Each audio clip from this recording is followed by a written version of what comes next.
The jungle had a smell you never forgot. Wet earth, rotting vegetation, cordite hanging in the humidity like a ghost that refused to leave. Even 53 years later, Jackson Malone could close his eyes and be back there 22 years old with an M16, and the certainty that came from not yet understanding how easily the world could break you. Quang Tri Province, March 1971. Third week of Operation Lam San 719. Though nobody called it that in the field, they called it survival. His unit, what was left of it after 2 months of contact, had been assigned to protect a village whose name he could no longer pronounce, but whose faces he still saw when he couldn't sleep. 43 civilians, mostly women and children, the men either dead or fighting for one side or the other. Sergeant Tommy Nguyen crouched beside him in the tree-lined binoculars trained on the hamlet's perimeter. Tommy was 31 old by grunt standards, born in Saigon, to a Vietnamese mother and an American father who disappeared before his birth. He spoke both languages fluently, moved through the cultural divide like water finding its path, and had saved Jax's life twice in the past month. The radio crackled. Lieutenant Morrison's voice carried the flat tone of a man delivering bad news he'd already made peace with. Bravo 2-6, this is Overwatch. You are ordered to fall back to LZ Delta. Repeat, fall back immediately. Enemy battalion strength approaching from the northwest. You have 20 mics to extract. Jax keyed his handset, looking at the village where smoke rose from cooking fires, where children played in the dirt street, where an old woman hung laundry on a line strung between two huts. 20 minutes wouldn't be enough to evacuate them. 20 hours wouldn't be enough. Tommy lowered the binoculars. His face carried that expression Jax had learned to read, the one that meant a man was calculating the weight of his soul against the weight of the orders. They'll be slaughtered. VC don't leave witnesses. The choice crystallized in that moment, sharp and clear as broken glass. Follow orders live to fight another day, carry the guilt of 43 ghosts, or stay by time for civilians to run and probably die in the process. Jax picked up the radio. Overwatch Bravo 2-6, negative on that extract. We have wounded who can't move. We'll hold position and request dust off. The lie came easily, too easily. Morrison's response carried an edge of anger mixed with something that might have been respect. 2-6, you are ordered to extract. This is not a request. Tommy placed a hand on Jax's shoulder, fingers pressing through the sweat-soaked fabric. I'll stay with you. The next 4 hours became a blur of controlled chaos. They moved the civilians into the tunnel system beneath the village, the same tunnels the VC used, pressing frightened mothers and crying children into the darkness. Tommy spoke to them in rapid Vietnamese, his voice carrying a calm authority that somehow cut through their panic. The VC came at dusk, a full company moving through the elephant grass with the confidence of superior numbers. Jax and Tommy had positioned themselves in a collapsed hut on the village's western edge, giving them sightlines across the main approach. They had maybe 200 rounds between them, 3 grenades, and the absolute certainty that this was a losing fight. But losing didn't always mean failure. The first wave hit hard automatic weapons fire, chewing through the bamboo walls. Jax returned fire in controlled bursts, making every round count, watching shadows fall in the tall grass. Tommy worked the grenade launcher, dropping 40mm rounds into the advancing line with the precision of long practice. They held for 30 minutes, long enough for the civilians to escape through the tunnel's far exit into the jungle. Long enough for Jax to take shrapnel from an RPG that collapsed half the hut on top of them. Long enough for Tommy to drag him clear, blood streaming from a dozen small wounds. The right side of Jax's face opened in a line that would scar white against tan skin. The medevac came in under fire, rotor wash flattening the grass door gunners, laying down suppressive fire that bought them 90 precious seconds.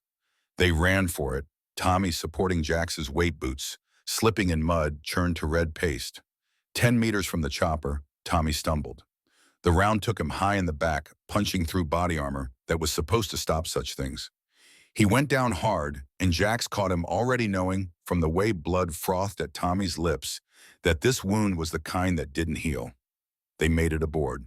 Barely. The crew chief was screaming something about taking fire, and the pilot pulled pitch, the Huey clawing for altitude while tracers drew neon lines through the darkening sky. Jax held Tommy's head in his lap, one hand pressed uselessly against the exit wound in his chest.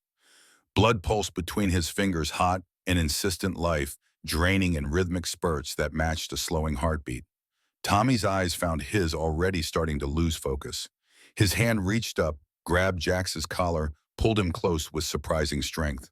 The words came out between bloody gasps, each one costing him something he couldn't afford. "Promise me something, brother." Jax could barely hear him over the rotor noise. "Anything. A man protects those who can't protect themselves." Tommy's grip tightened. "No matter the cost, you understand, no matter the cost." The words weren't a request. They were a legacy, a burden, a purpose being handed from dying hands to living ones. "I promise." Tommy smiled, or tried to. Blood stained his teeth. "Good, now I can rest." He died before they reached the field hospital somewhere over the jungle he'd been born, to navigate his last breath, a sigh that barely disturbed the air. Jax carried that promise for 53 years. Carried it through the rest of his tour, through the flight home, through the decades that followed. Carried it into a life he built around the only family that made sense after Vietnam, a motorcycle club that asked no questions about the past, and understood that some debts could never be fully paid. The promise was why he joined Hell's Angels in 1974, looking for brothers to replace the ones buried in foreign soil. It was why he'd risen through the ranks to road captain, the man responsible for planning routes and keeping the club safe on long rides. It was why at 73 years old, with Parkinson's making his hands shake and a prostate the size of a grapefruit, he was still riding. And it was why on a cold October afternoon in 2024, he found himself leading 6 other old men on what they all knew would be their last ride together. The parking lot of the Silver Spur Diner sat empty except for a white Ford F-150 that had been there since noon, engine cold windows reflecting the weak Nevada sun. Route 50 stretched in both directions, a ribbon of asphalt through high desert scrub, the loneliest road in America, earning its name one empty mile at a time. Jax felt the tremor in his right hand as he gripped the throttle, the Parkinson's that had crept up on him over the past 2 years, making simple tasks an exercise in frustration. He'd been hiding it from the club mostly, but Ray had noticed it. Ray noticed everything even now, with stage 3 lung cancer eating him from the inside out. The other 6 bikes pulled into formation behind him, engines rumbling in the particular harmony that came from men who'd ridden together for decades. They killed their motors in sequence, the silence that followed filled only by cooling metal ticking and the wind that never stopped blowing across the high desert. Ray Kowalski climbed off his bike with visible effort, oxygen tube running from his nose to a portable concentrator strapped to his sissy bar. At 68, he'd spent 30 years in the copper mines outside Ely before the dust finally caught up with him. His face carried the color of someone fighting a losing battle with their own lungs, gray-pale skin stretched tight over prominent bones. Marcus Washington, who everyone called Preach, despite or perhaps because of his profane vocabulary, stretched his back with audible pops. At 65, he moved like a man 20 years older, arthritis in his spine courtesy of too many hard landings from too many parachute jumps. His Navy chaplain corps ring caught the light as he reached for his cane, the irony of a man of God riding with outlaws long since worn smooth by time. Leo Briggs stood apart from the others, staring east toward distant mountains, his mind somewhere else. Probably somewhere in Southeast Asia where the triggers were. The 71-year-old had good days and bad days, and you never knew which you'd get until something set him off. Fireworks, car backfires, helicopters, the smell of diesel fuel mixing with heat. The list of things that could send him spiraling was long and specific and changed without warning. Vincent Rossi, former NYPD detective, blind in his left eye from a perp's lucky punch in 1998, walked with a limp that had nothing to do with his vision and everything to do with a bullet that had shattered his hip 2 years before retirement. At 70, he still carried himself like a cop, shoulders back, eyes constantly scanning for threats that probably weren't there but might be. Frank Chen Wami Nguyen's Guantan ran his hand along his bike's fuel tank with the careful attention of a man checking for damage that existed only in his mind. At 69, he was the youngest of them, adopted into Jax's life when Tommy's widow had shown up at a veterans hospital in 1973 with a 3-year-old boy and nowhere to go. Frank carried his father's features, Vietnamese mixed with something else, and had spent his life trying to measure up to a hero he'd never known. Robert Hayes Doc, to everyone who'd ever met him, fumbled with his saddlebag latches, hands shaking from 20 years of alcohol abuse that he'd been sober from for exactly 412 days. At 67, he'd been a medic in the Army, then a paramedic, then an ER nurse, until the drinking caught up with him and he'd lost his license. The shakes were permanent now, a reminder written in trembling fingers. 7 old men, each carrying their own collection of wounds visible, and otherwise gathered in front of a roadside diner that time and traffic had forgotten. Jax dismounted slowly, letting his legs adjust to solid ground after 5 hours in the saddle. His voice came out rough, worn down by decades of cigarettes he'd finally quit 10 years too late. Last stop before Reno. Ray needs his meds, and I need coffee that doesn't taste like battery acid. Ray managed a laugh that turned into a cough, wet and rattling. Brother, at this point, I'd drink battery acid if it helped. They moved toward the diner entrance, a small herd of leather and chrome and accumulated mileage.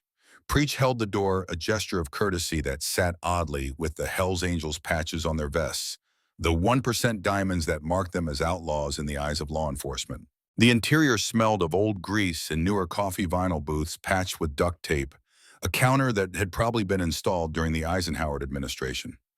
Country music played from a radio behind the counter, Waylon Jennings singing about good-hearted women, loving good-timing men, the irony not lost on anyone present.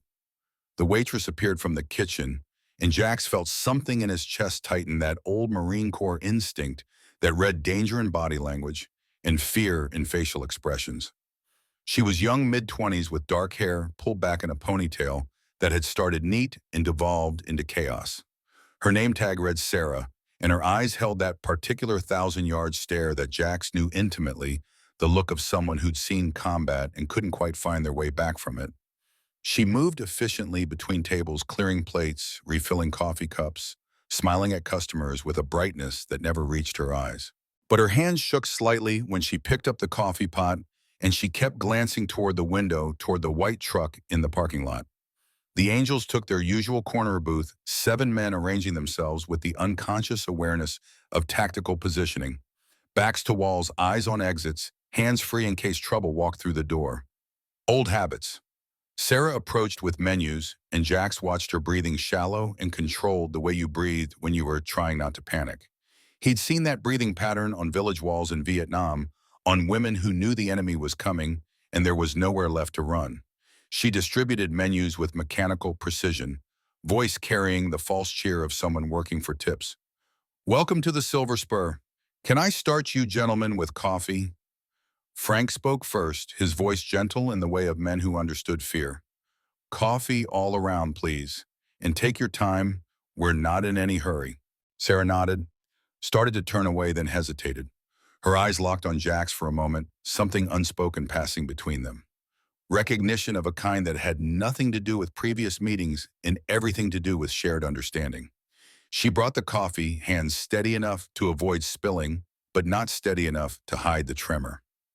Poured 7 cups with the mechanical efficiency of long practice, then retreated to the kitchen without taking their order. Vinny leaned forward, cop instincts engaged. She's running from something. Leo stared at his coffee fingers wrapped around the cup like an anchor. Or someone. Ray pulled out his pill organizer, hands moving through the familiar routine of daily medication. Chemotherapy drugs, pain management, anti-nausea tablets, a pharmacological cocktail that was supposed to buy him a few more months of functional life. White truck's been there a while. Engine's cold. Whoever's driving it has been sitting there for hours. Doc's hands shook as he stirred sugar into his coffee metal spoon, rattling against ceramic. Could be nothing. Could be a trucker sleeping off his shift. Jax said nothing, still watching the kitchen door where Sarah had disappeared. His right hand trembled against his thigh, Parkinson's making itself known, a reminder that his body was betraying him in increments. He flexed his fingers, trying to force them steady through sheer will, an exercise in futility he performed dozens of times a day. The kitchen door swung open. Sarah emerged with notepads, approaching their table with that same false brightness. She pulled out her order pad pen, poised professionally ready. Then the diner's front door opened, bells chiming cheerfully, and every muscle in Sarah's body locked rigid. A man walked in, mid-30s, over 6 feet, built like someone who maintained military fitness standards long after discharge. He wore jeans and a flannel shirt that did nothing to hide the muscle underneath, and he carried himself with the particular awareness of combat veterans who'd learned that threats could come from any direction. His face held conventional attractiveness, marred by something in the eyes, a flatness that came from too many blows to the head, or too much time staring at things that normal people never saw. He scanned the diner with the methodical attention of someone running a threat assessment, then locked onto Sarah with the intensity of a laser sight finding its target. Sarah took a half step backward, the order pad falling from nerveless fingers. A sound escaped her throat, not quite abrupt, more like the noise someone makes when punched in the solar plexus. The man's face split into a smile that held no warmth. "Sarah, baby, time to talk." Jax watched the interaction with the detached observation of someone who'd seen this scene play out before. Different players, different location, same fundamental dynamic. Predator and prey, with the prey having nowhere left to run. Sarah's voice came out strangled, pitched too high. "Ethan, you need to leave." Ethan, the name hung in the air like cordite smoke. The man took a step forward, hands visible, posture non-threatening in the practiced way of someone who knew how to appear harmless, right up until the moment they weren't. "I'm not here to cause trouble. Just want 5 minutes. That's all. 5 minutes and we can sort this out like adults." Ray coughed wetly, using the moment to shift position, body language becoming subtly protective without appearing aggressive. Doc's hands had stopped shaking, adrenaline temporarily overriding the permanent tremor. Vinny's good eye tracked Ethan's movement with cop precision, already calculating angles and threat levels. Ethan noticed them for the first time, gaze sweeping across 7 old men in leather vests, taking in the patches, the 1% diamonds, the club affiliation. Something flickered in his expression, calculation mixing with contempt. "This is a private conversation, Grandpa." He turned back to Sarah, voice dropping to an intimate register. "Come on, let's go outside. These folks don't need to be involved in our business." Sarah remained frozen, every instinct screaming at her to run, but having nowhere to go. Her hands clenched and unclenched at her sides, breath coming faster, now the edge of hyperventilation creeping in. Jack stood slowly, letting his 73 years show, moving like a man who'd earned every ache and pain. His voice came out gravelly, worn down by time and smoke, carrying the particular authority of someone who'd given orders under fire. "Son, I think the lady asked you to leave." Ethan's attention snapped to him, eyes hardening. "Old man, this doesn't concern you." Jax took a step forward, right hand trembling visibly at his side, left hand steady enough. He stopped within arm's reach of Ethan, close enough to see the micro-expressions that crossed the younger man's face.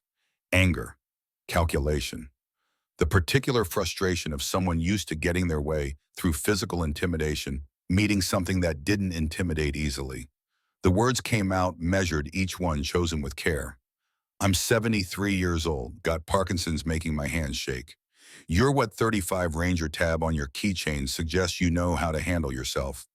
You could probably put me down without breaking a sweat." Ethan's jaw tightened, not denying it. Jack's continued, voice dropping lower.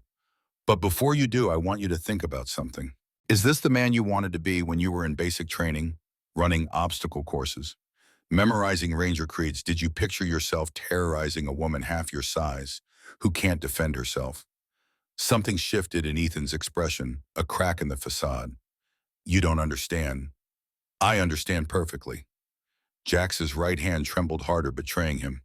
"I understand you're hurting. I understand you've been through things that would break most men. But you don't get to make her pay for your pain."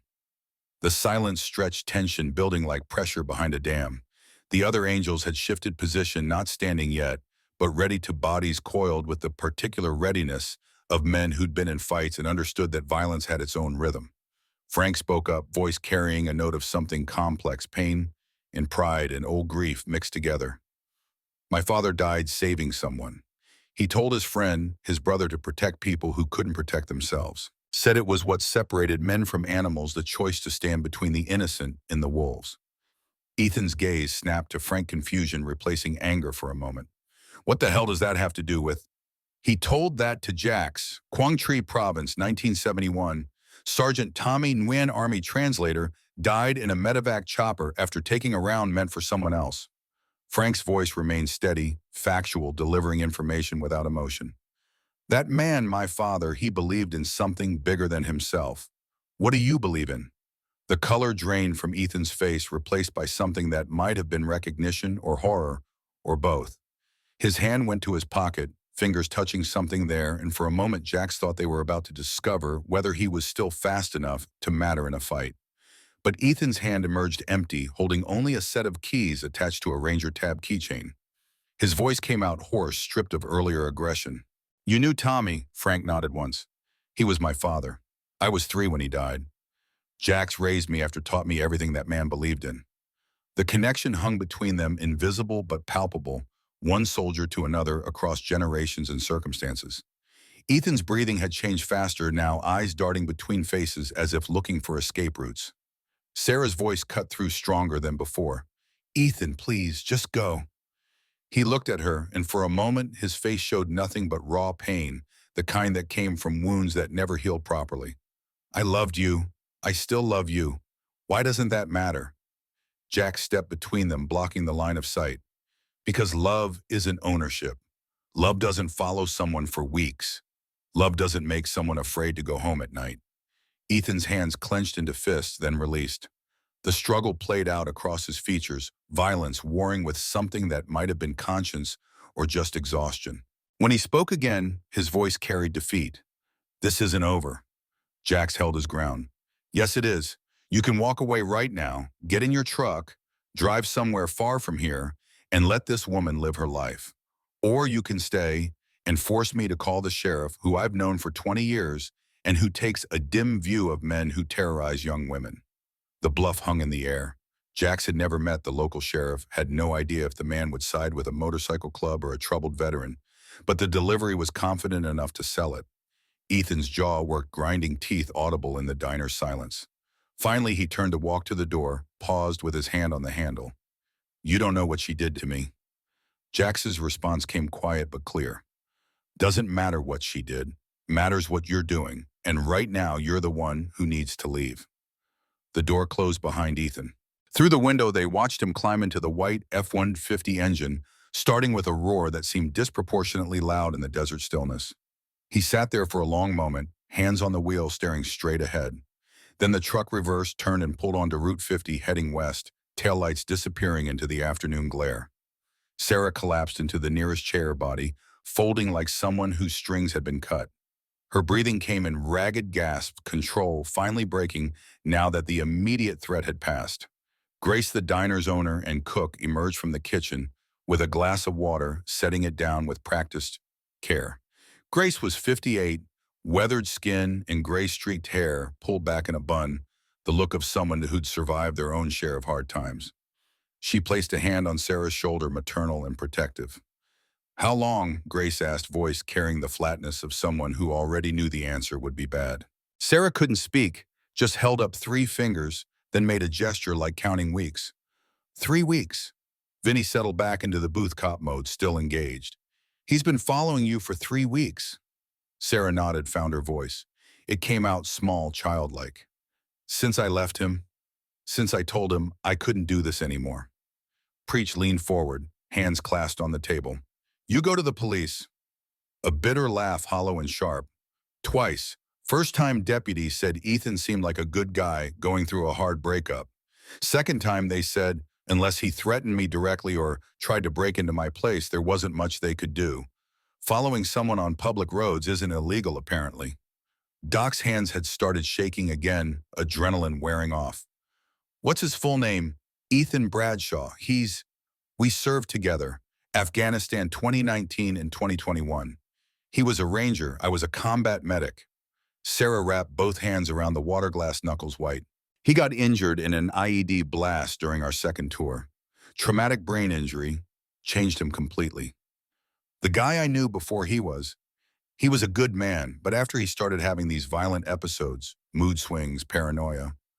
Ray's oxygen concentrator hummed in the silence. "VA give him treatment. They tried. He went through their programs, anger management, PTSD counseling. But the TBI damage was permanent. They said he'd never be the same." Sarah's voice cracked. "I tried to help him. God, I tried. We started dating after we both got out, and I thought maybe I could be the stability he needed. But he got possessive jealous, started accusing me of cheating, when I talked to male customers checking my phone following me to work. When I finally told him to leave, she touched her throat where faint bruises had faded to yellow-green. Leo spoke for the first time, voice distant, coming from somewhere else. The system broke him, then left him to break everyone around him. Grace refilled coffee cups with mechanical precision, her own hands steady with long practice. Sheriff Anderson won't do anything. He's former Army, served with some of Ethan's buddies. There's a whole good old boy network protecting him. Jax felt the weight of Tommy's promise settling across his shoulders again, 53 years old but fresh as yesterday's wound. A man protects those who can't protect themselves, no matter the con. He looked at his brothers, saw the same calculation happening in 6 pairs of eyes. They were old, damaged, running out of time. Ray's cancer gave him maybe 6 months. Doc's liver was shot. Preach's spine was fusing itself into immobility. Leo's mind visited places the rest of them couldn't follow. Vinny was half blind and limping. Frank's arthritis made long rides agony. Jax's own hands betrayed him a dozen times a day. They were 7 old men on their last ride heading to Reno to officially dissolve their chapter, because there was no one left to carry it forward. No new members, no future, just 7 aging warriors riding into the sunset. Or they could make this ride mean something. Ray spoke first, reading Jax's expression with the ease of 40 years friendship. We protecting her, it wasn't really a question. Jax looked at Sarah, saw Tommy Nguyen's face overlaid with hers, heard the promise echoing across decades. No matter the cost. Yeah, we are. Sarah's head came up, confusion and hope warring in her expression. What? No, you can't. I can't ask you to. You didn't ask. Jax's voice carried finality. We're offering. You need protection until the situation resolves. We're providing it. Vinny pulled out his phone, already running searches. Ethan Bradshaw, Army Ranger, served 2018 to 2022, medical discharge for TBI. Current address. His fingers moved across the screen. He's living in his truck. No permanent residence since Sarah kicked him out. That's not good. Means he's got nothing to lose. Preach straightened in his seat, working through logistics. We were headed to Reno, supposed to close out the chapter, officially sell the clubhouse. That can wait. Where do you live, Sarah? She gestured vaguely south. 12 miles down Route 50, Sunrise Apartments. It's a dump, but it's what I can afford on Waitress pay. Frank was already pulling out his notebook, writing down details with the methodical attention of someone planning a military operation. We establish a protection rotation. 2 men on watch at all times, 1 at the diner during her shifts, 1 at her apartment when she's home. We're visible, make it clear she's under club protection. Doc looked uncertain, hands trembling, as he set down his coffee cup. We're not exactly in fighting shape. 7 old men against a trained ranger, if it comes to that. Won't come to that. Jax's voice carried conviction he didn't entirely feel. Bullies back down when they realize their target has teeth. We make it clear that touching Sarah means dealing with all of us. Ethan will find somewhere else to direct his attention. Leo's fingers tapped a rhythm on the table, some internal music only he could hear. And if he doesn't back down, the question hung in the diner's stale air, unpleasant but necessary. Jax met Leo's gaze, saw the ghost that lived behind his eyes, the same ghost that lived behind all their eyes. Then we do what Marines do. We hold the line until the civilians are safe, no matter what that costs us. Ray's oxygen concentrator chose that moment to beep, a reminder that time was measured in different increments for different people. He silenced it with practiced ease, pulled out his pill organizer, swallowed his afternoon dose of medications that were supposed to keep him alive. I got 6 months if I'm lucky, maybe less if the cancer spreads faster than expected. He looked around the table at his brothers. Would rather spend them doing something that matters than slowly suffocating in a hospice bed. I'm in. Preach nodded slowly. My back's shot, I move like an 80-year-old, and every morning I wake up wondering if this is the day I can't get out of bed. But I can still hold a position. I'm in. Doc's hands shook harder, but his voice stayed steady. 412 days sober. Been staying sober by helping people, doing what I was trained to do. This girl needs help. I'm in. Vinny cracked his knuckles, good eye sharp despite the blind one. Spent 30 years protecting people. Don't see why I should stop now just because I'm old and broken. I'm in.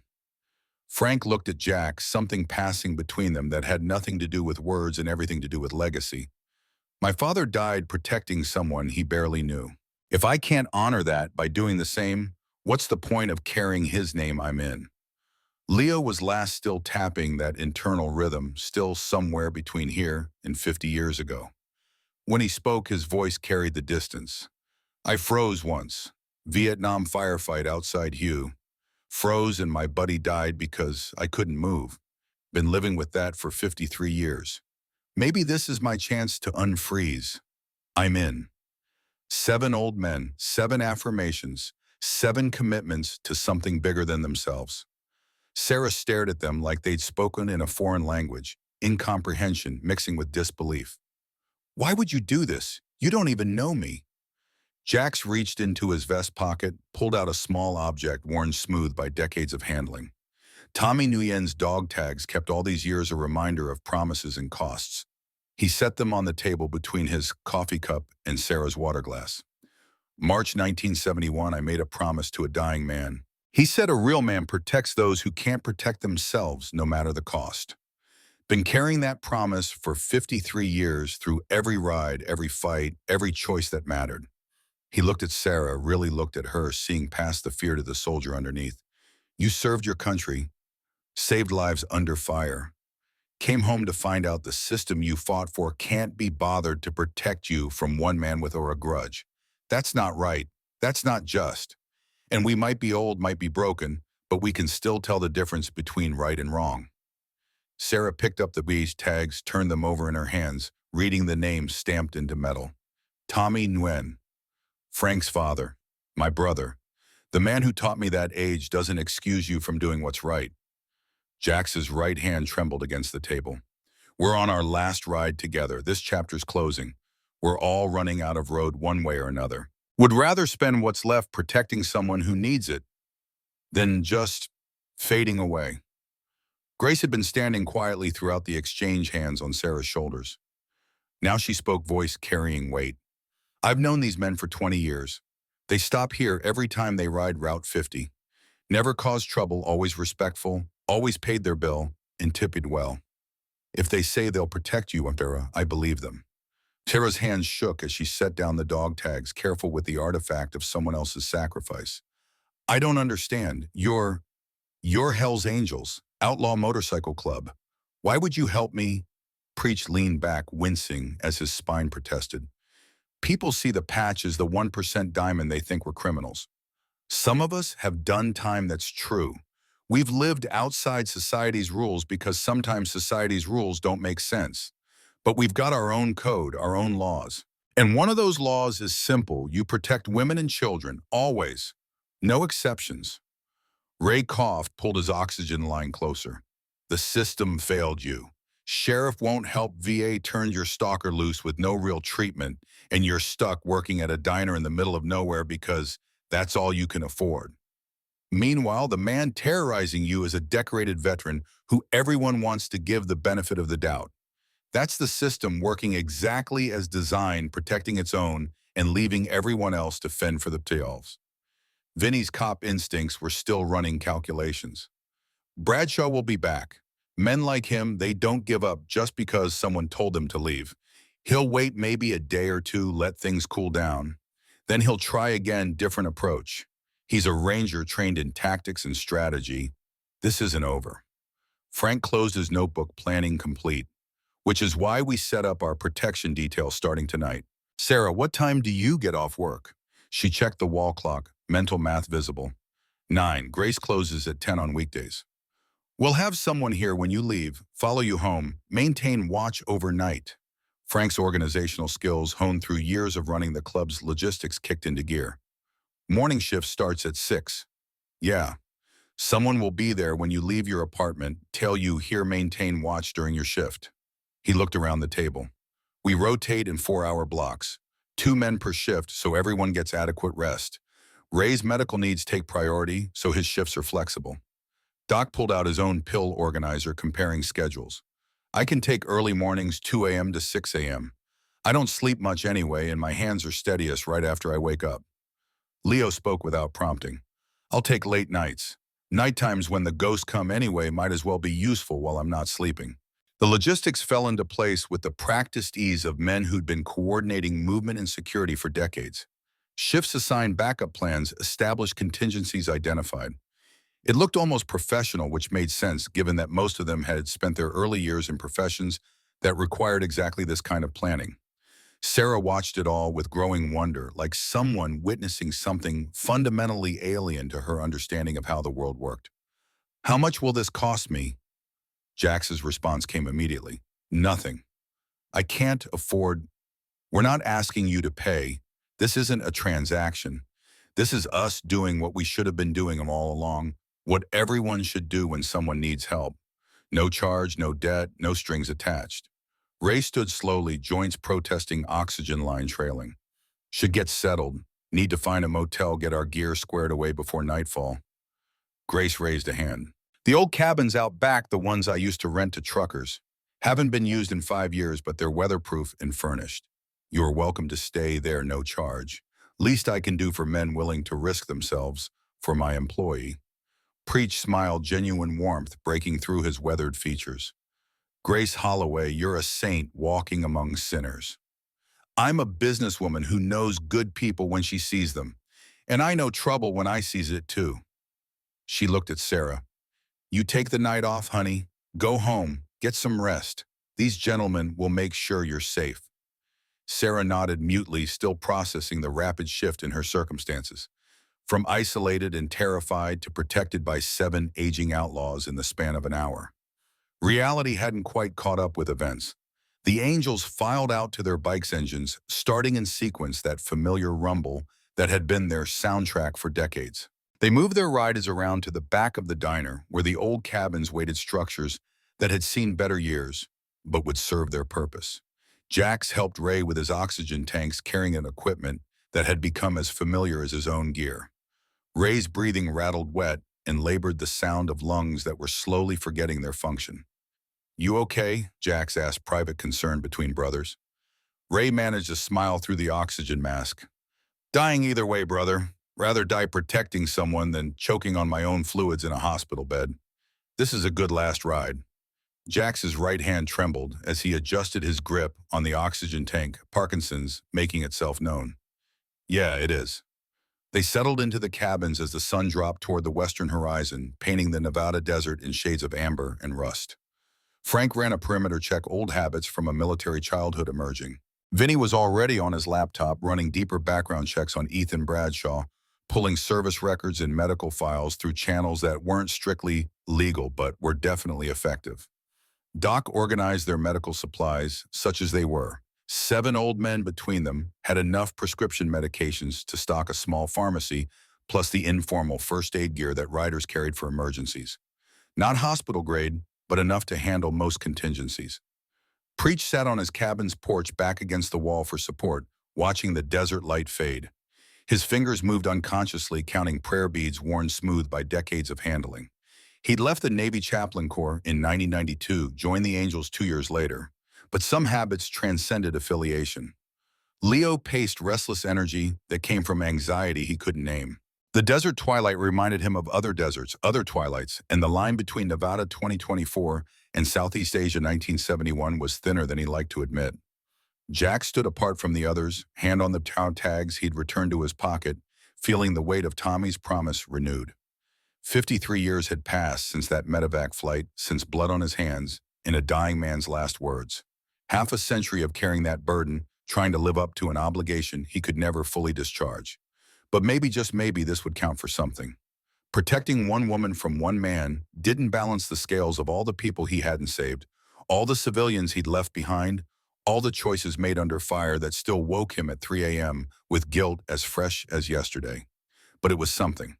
Sarah emerged from the diner as full dark settled Grace beside her, both women looking uncertain about the arrangement they'd agreed to.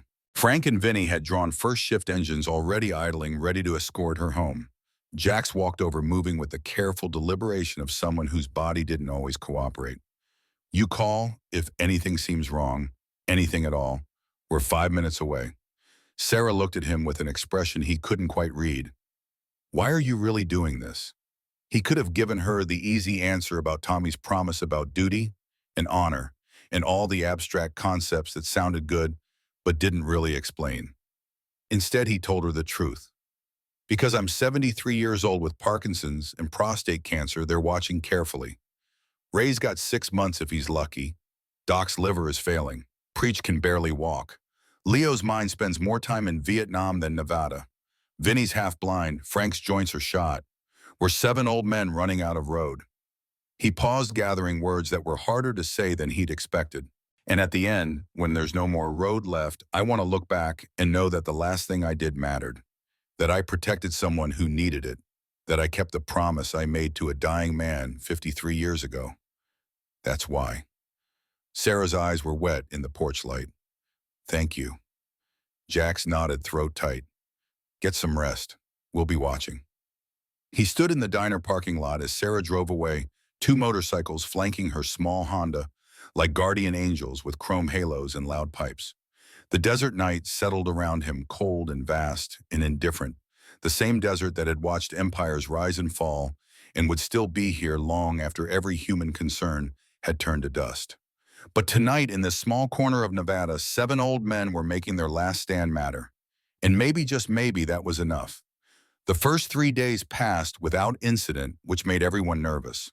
Ethan Bradshaw's white F-150 had disappeared completely from Route 50, no sightings at the diner, no drive-bys at Sarah's apartment complex. The sudden absence felt more threatening than his presence had been, like watching storm clouds gather on a horizon you couldn't quite see. Vinny spent those 3 days buried in his laptop at the diner's back corner booth, pulling threads that connected to other threads in the complicated web of Ethan Bradshaw's unraveling life. What he found didn't comfort anyone.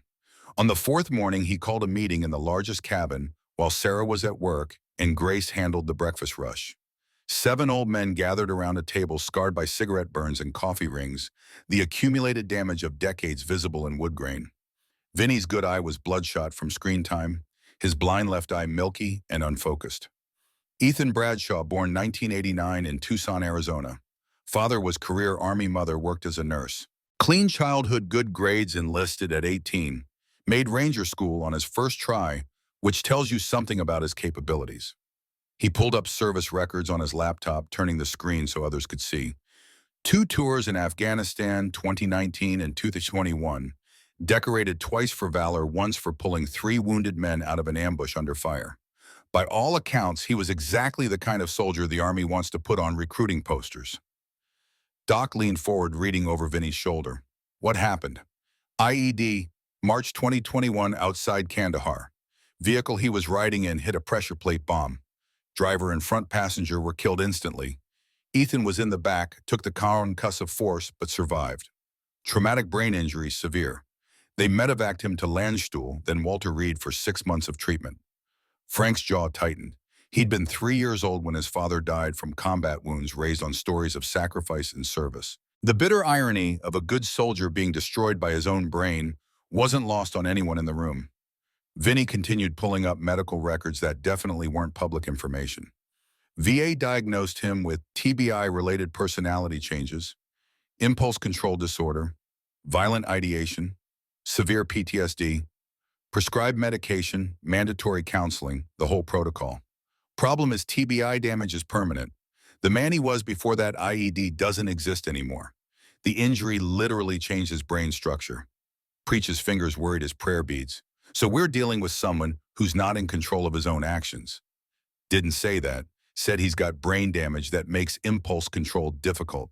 He's still responsible for his choices, just has fewer filters between thought and action. Vinny pulled up another file. VA treatment records show 7 suicide attempts in 18 months. Each time they'd commit him for 72 hours, stabilize him, then discharge with prescriptions and referrals he didn't follow up on. Ray's oxygen concentrator hummed in the silence. System failed him. Completely, but here's where it gets interesting. Vinny clicked through to a different database. Ethan's father, Colonel Marcus Bradshaw, retired Army with 28 years of service. Currently works as a defense contractor consultant. Makes serious money, has serious connections. And he's been intervening on Ethan's behalf for the past 3 years. He pulled up legal documents, court filings, police reports. Before Sarah, there were two other women.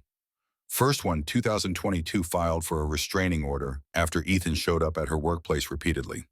Case was dropped when Colonel Bradshaw's lawyer convinced her to settle out of court.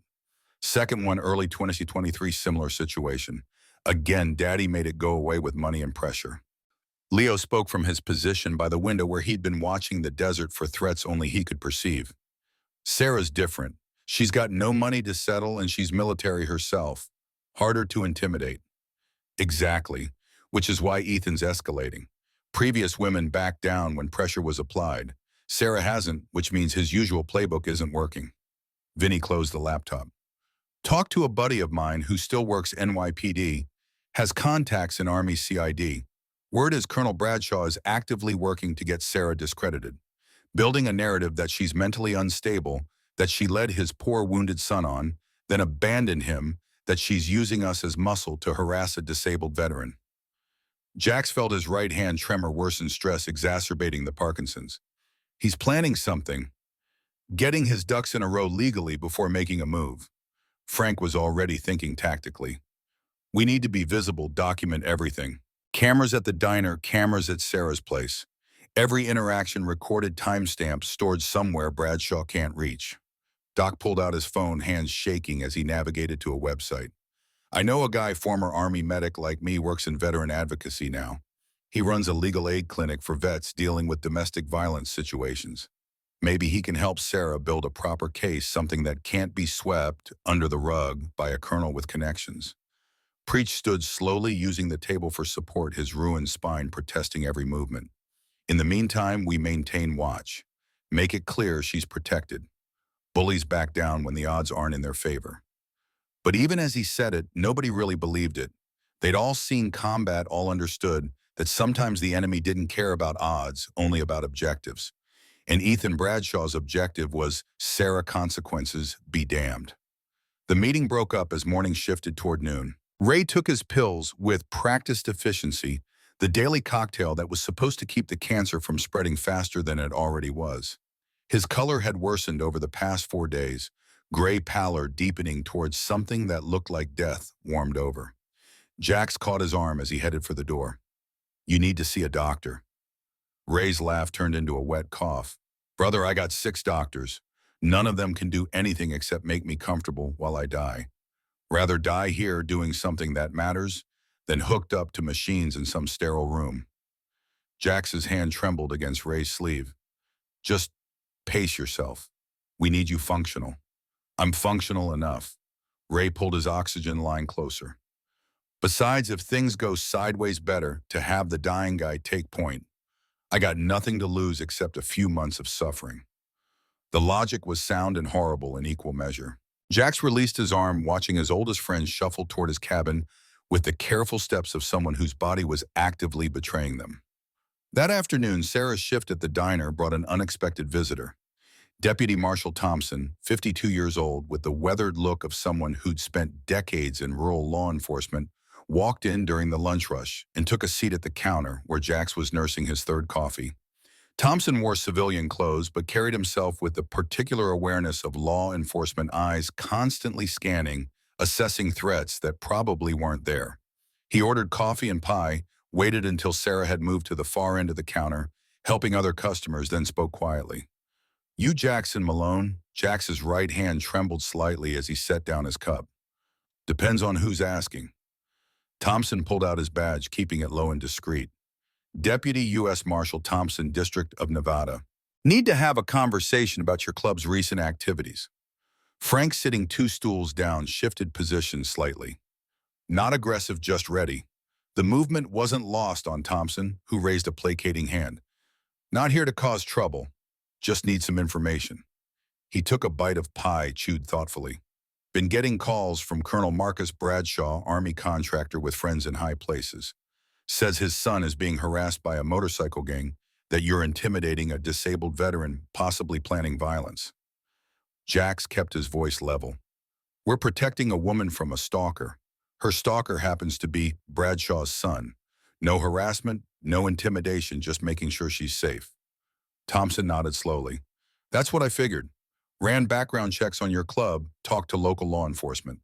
Hell's Angels Nevada chapter has been around for 40 years, no serious incidents. Mostly just old guys who like to ride. Not exactly a criminal organization. He pulled out his phone, showed them photos. This is Ethan Bradshaw's service record. Decorated soldier, multiple commendations. This is his medical file. TBI, PTSD, documented violent episodes. This is Sarah Mitchell's statement to local police. 3 weeks of stalking, multiple reports ignored. Thompson set down his phone. System's broken. Local sheriff won't touch it because Bradshaw Sr. has connections.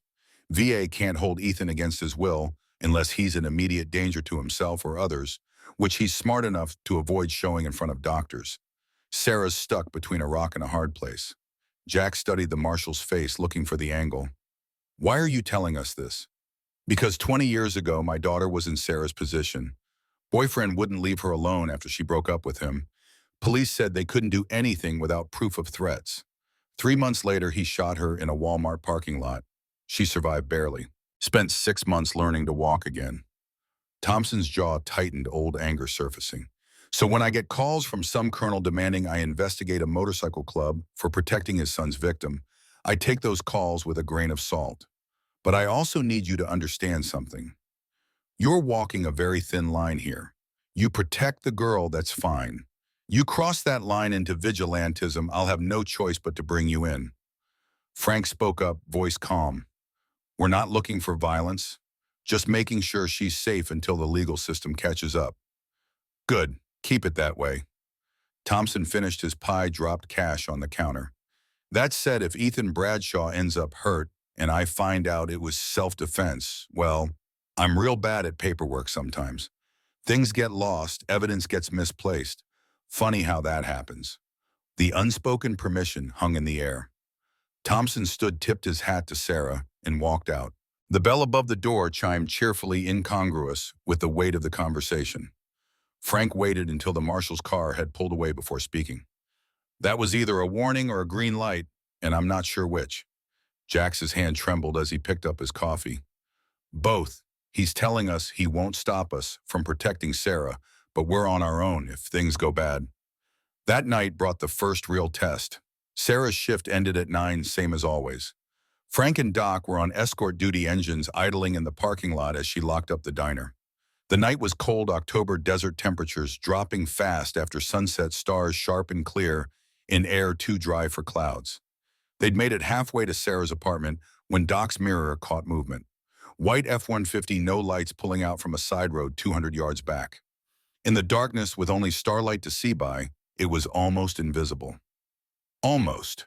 Doc keyed his radio, voice steady despite the adrenaline spike. We got company. White truck 200 yards back, running dark. Frank's response crackled back immediately. Confirmed. Sarah, when we get to your complex, don't stop in your usual spot. Pull around to the back entrance. We're going to see if our friend wants to play. Sarah's voice came through, thin and frightened. Is it him? Don't know yet. Just follow Frank's lead. The convoy adjusted course, Sarah's Honda following Frank's bike, while Doc dropping back, putting himself between her and the trailing truck. The mathematics of the situation weren't good. 2 old men on motorcycles against a truck that could weigh 3 tons and outrun them on straightaways. But motorcycles were maneuverable, and both Frank and Doc had been riding long enough to make their bikes extensions of their own bodies. The truck accelerated, closing distance. Headlights flicked on, high beams cutting through the darkness, illuminating all 3 vehicles in harsh white glare. Doc could see the driver now, face visible through the windshield. Ethan Bradshaw, eyes fixed forward with an intensity that suggested chemicals or desperation, or both. Frank's voice crackled. Sarah next left, take it fast. Doc with me. Sarah's Honda peeled, left tires squealing on asphalt. Frank followed, bike leaning hard into the turn. Doc dropped back further, deliberately blocking the truck's path, forcing Ethan to choose between slowing down or running him over. For a moment, it looked like Ethan might choose the second option. The truck accelerated, closing the gap to 10 feet, 5 feet, close enough that Doc could hear the engine roar over his own pipes. Then at the last second, Ethan jerked the wheel, swerving around Doc's bike with inches to spare. Doc's hands shook on the handlebars, adrenaline making the permanent tremor worse. He twisted the throttle engine, howling as he raced to catch up. His headset crackled, with Frank's voice calm despite the circumstances. Sarah's in her apartment, door locked. You good? Yeah, lost him around the corner. He's still hunting. Doc scanned the apartment complex's parking lot looking for the white truck. Where are you? North entrance blocking the main access. If he comes in, he comes through me. Doc positioned himself at the south entrance, engine idling, ready to move. The apartment complex was old, maybe 40 units arranged in a U-shape around a central parking lot. Two entrances, minimal lighting. Good defensive position if you had numbers. Terrible if you were two old men against a determined attacker. Minutes crawled past. Doc's hands ached from gripping the handlebars, knuckles white. His headset stayed silent, except for the occasional crackle of static. Then movement. The white truck materialized at the north entrance, headlights off again, rolling slowly into the complex. Frank's voice came through tight. He's here, calling for backup. Doc watched Ethan's truck cruise past Sarah's building, slow and deliberate, a predator marking territory. The driver's window was down, and in the dim glow of parking lot lights, Doc could see Ethan's face. Blank expression, thousand-yard stare, the look of someone running on autopilot while their conscious mind was elsewhere. The truck completed its circuit and parked directly across from Sarah's door, engine still running. Ethan made no move to get out, just sat there watching her window like a cat watching a mouse hole. Doc keyed his radio. He's stationary directly outside her unit, not moving. Frank's response carried frustration.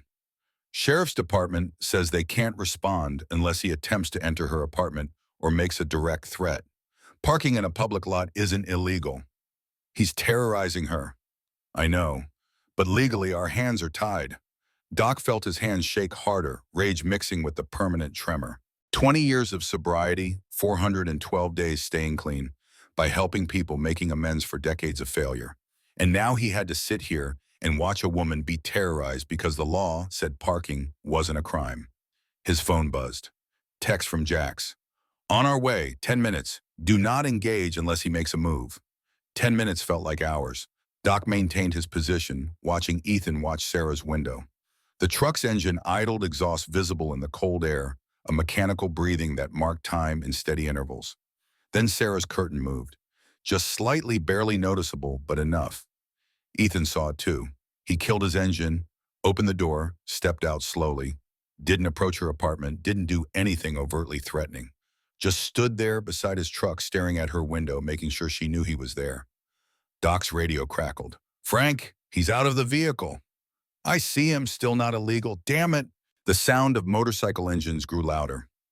Jax and the others arriving in formation, pipes echoing off apartment buildings. 7 bikes, 7 old men rolling into the complex with the deliberate menace of people who decided that legal niceties had run their course. They arranged themselves in a semicircle, engines idling, headlights illuminating Ethan from multiple angles. Not blocking him in, not threatening, just making their presence absolutely clear. 7 against 1 odds that even a ranger would think twice about. Jax dismounted slowly, letting his age show, moving like a man whose body was actively betraying him. But his voice carried across the parking lot with the authority of someone who'd given orders under fire. Bradshaw, time to leave. Ethan didn't move, still staring at Sarah's window. Public parking. I'm not breaking any laws. Maybe not, but you're terrorizing a woman and that stops tonight. Ethan finally turned to face them and Doc felt his stomach drop.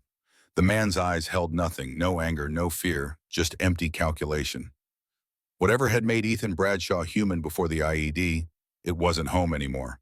Something else was wearing his face, something that didn't care about consequences, or mortality, or the 7 old men arrayed against it.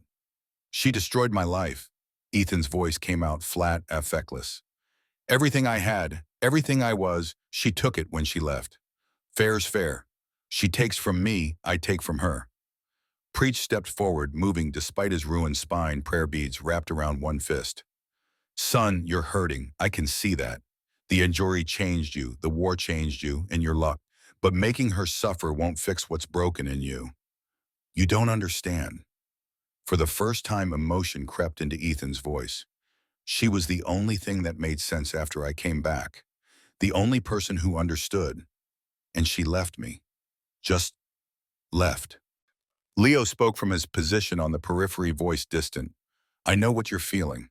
The war follows you home, Lives in your head won't let you rest. And you think if you can just control one thing, make one thing stay, it'll stop the noise. But it won't. It never does. Ethan's hands clenched into fists. What would you know about it? Vietnam, 1971, came home to a country that hated us, a family that didn't recognize me, nightmares that wouldn't stop. Tried to make my girlfriend stay, got possessive, got violent. She left and I didn't handle it well. Leo's voice carried 50 years of regret. Spent the next decade drinking myself to death until these men found me, gave me a purpose beyond my pain. You can choose that path, get help, find meaning outside of controlling someone who doesn't want to be controlled. Or you can keep spiraling until you destroy everything, including yourself. For a moment, something flickered in Ethan's empty eyes. Recognition, maybe, or understanding. Then it was gone, replaced by that terrible blankness. Too late for me. The IED took the part of my brain that knows how to stop. Doctors told me that. Impulse control, emotional regulation, all gone. I'm just momentum now. Can't stop, can only keep moving until something stops me. Jax felt his hand tremor worsen stress, making the Parkinson's impossible to hide. Then we'll be that something. You want to get to her, you go through us. 7 old men, most of us, with one foot in the grave already. But we're still standing between you and her. That's not changing. Ethan studied them, really looked at them for the first time. Saw the oxygen line trailing from Ray's nose, Doc's shaking hands, Preach's cane, Vinny's blind eye, Frank's arthritic limp, Leo's 1,000-yard stare, Jax's trembling right hand. 7 damaged old men held together by leather and loyalty and stubbornness. Something that might have been respect crossed Ethan's face. You'll die for her, Ray spoke up, voice wheezing through the oxygen mask. Brother, I'm dying anyway. Got 6 months, probably less. Rather spend them doing something that matters than waiting for cancer to finish me. So yeah, I'll die for her if that's what it takes. The standoff stretched, tension building like pressure before a storm. 7 old men, 1 broken veteran, a cold October night in Nevada. The mathematics of violence hung in the balance, everyone calculating odds and consequences. Then Ethan stepped back, hands raised in mock surrender. Fine, tonight you win. But I'm not going away. I can't. The part of my brain that knows how to quit doesn't work anymore. So this is your warning. Next time, I won't be alone. He climbed back into his truck, started the engine, and drove away slowly. Not fleeing, just leaving. The threat hung in the exhaust fumes, unspoken but clear. Frank waited until the taillights disappeared before keying his radio. Sarah, you're clear. We're maintaining the watch overnight. Her voice came back shaky.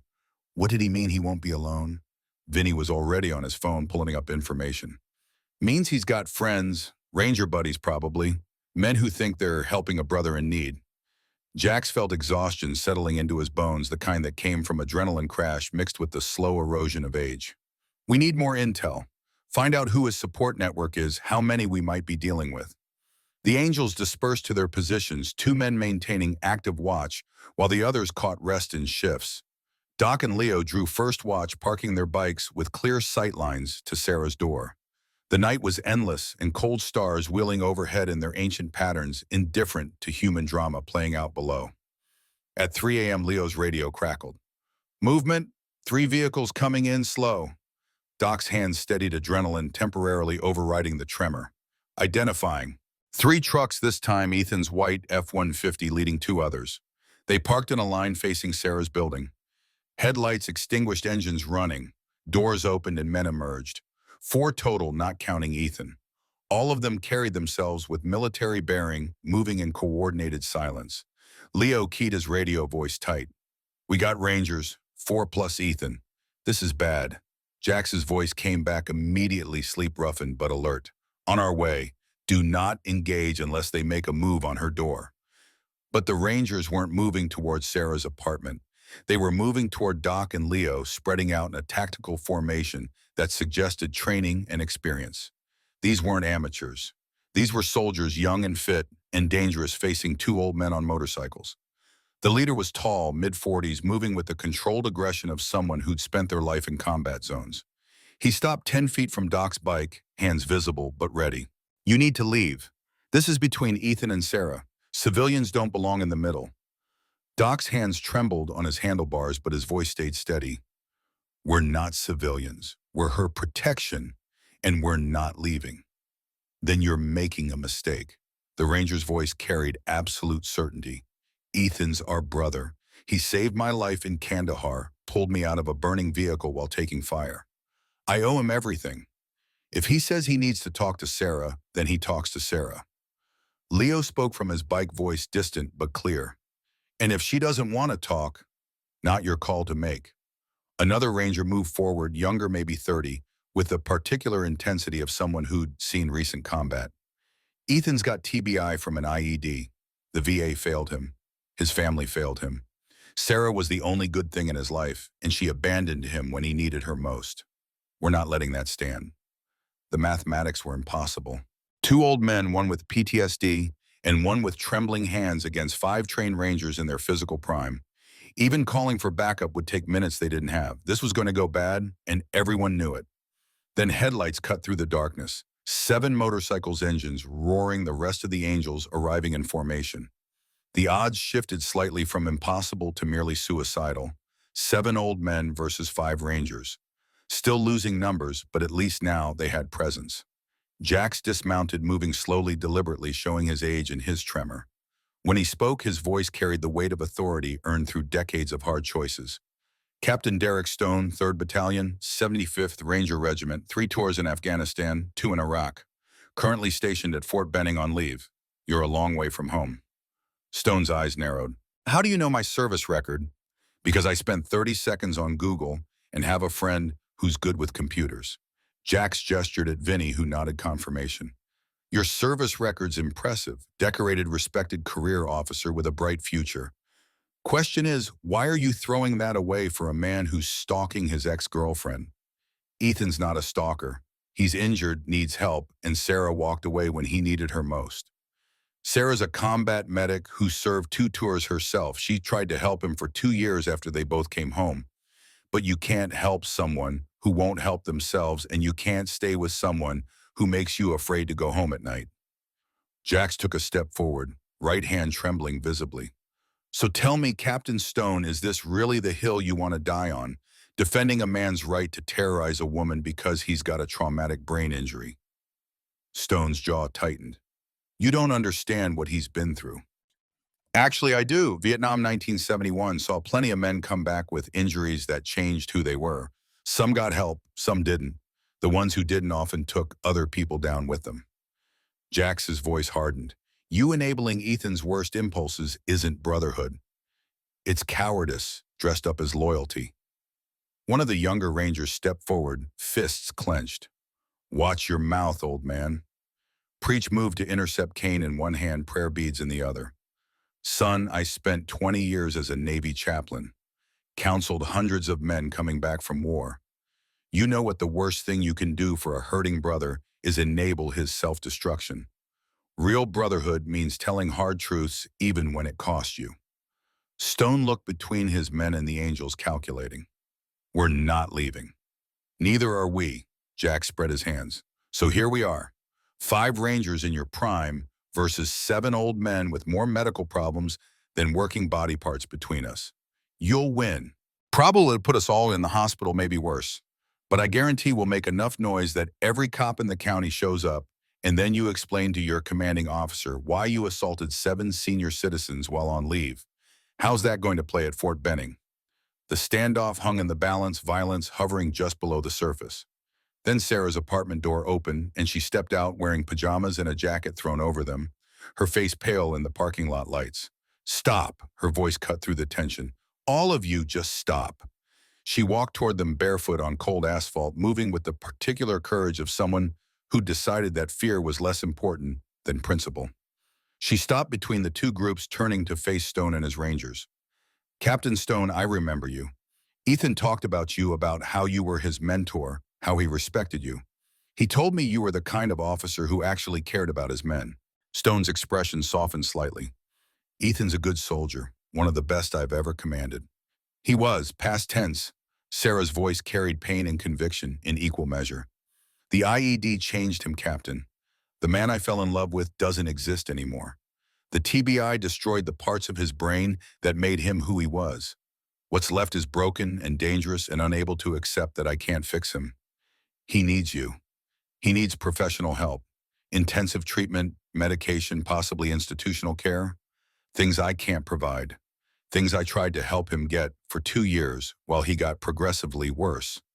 Tears ran down her face now. I loved him, Captain Stone. I still grieve for the man he was, but I can't let that love trap me with someone who will eventually hurt me or worse. Ethan had been silent throughout the exchange, standing beside his truck face blank. Now he spoke, voice carrying that same effectless quality. Sarah's right, I'm broken. The doctors told me the damage is permanent. The part of my brain that knows when to stop, when enough is enough, it's just gone. I know I should let her go, but knowing it and being able to do it are different things. My brain doesn't work that way anymore. The admission hung in the cold air, terrible in its honesty. Stone looked at his former soldier, really looked at him, and something shifted in his expression. Recognition, maybe, or horror at what his loyalty had been protecting. Sarah continued, voice steady despite tears. These men, these angels, they're protecting me because the system won't. Sheriff Anderson won't help because Ethan's a veteran and his father has connections. The VA can't hold Ethan because he hasn't met their criteria for involuntary commitment. And I can't get a restraining order that means anything because Ethan's smart enough to stay just on the legal side of harassment. She turned to face the angels, then back to Stone. So I have two choices. Accept being terrorized until Ethan escalates to violence, at which point it's too late. Or accept help from people who actually give a damn about my safety more than they care about political connections and bureaucratic procedures. Stone stood silent for a long moment, internal calculation visible on his face. Then he turned to his men. Stand down. The younger Rangers looked confused. Sir, I said stand down, we're leaving. Stone looked at Ethan, something like grief crossing his features. Brother, you need help. Real help, not us enabling you to hurt someone. I'm sorry I couldn't see that until now. Ethan's empty eyes fixed on his former commanding officer. You're abandoning me too. No, I'm getting you the help you need even if you hate me for it. That's what real brothers do. Stone pulled out his phone, already dialing. I'm calling the VA crisis line, getting you admitted to the inpatient program at the Reno facility. Full evaluation, medication, adjustment, intensive treatment. You're going to fight me on this, but I'm doing it anyway. For a moment, Ethan looked like he might resist. Then something in him crumpled the last vestiges of the soldier he'd been recognizing that the fight was over. He nodded slowly, defeated. Stone coordinated with the VA crisis team while his Rangers secured Ethan, gentle but firm, making sure he couldn't change his mind and run. Within 20 minutes, an ambulance arrived, paramedics experienced in psychiatric emergencies, moving with practiced efficiency. Ethan was loaded onto a gurney, restrained as a precaution, and transported away into the night. Stone approached Jax before leaving, offering his hand. I was wrong about everything. Thank you for making me see that. Jax shook the offered hand, right hand trembling against Stone's firm grip. Take care of your men, Captain. All of them, even the ones who are hard to help. The Rangers left 3 trucks, pulling away in convoy, leaving the Angels and Sarah standing in the parking lot as dawn began to paint the eastern sky in shades of gray and pink. Sarah collapsed, legs giving out, Frank catching her before she hit the ground. She sobbed into his shoulder, releasing weeks of accumulated terror and stress, the sound raw and ugly and necessary. Grace appeared from somewhere, having driven over when she'd heard about the confrontation, wrapping Sarah in a blanket and maternal concern. Ray sat on his bike, oxygen mask in place, breathing labored. That's one crisis averted. But Bradshaw Sr. is still out there, and he's not going to be happy when he finds out his son got committed. Vinny was already on his laptop.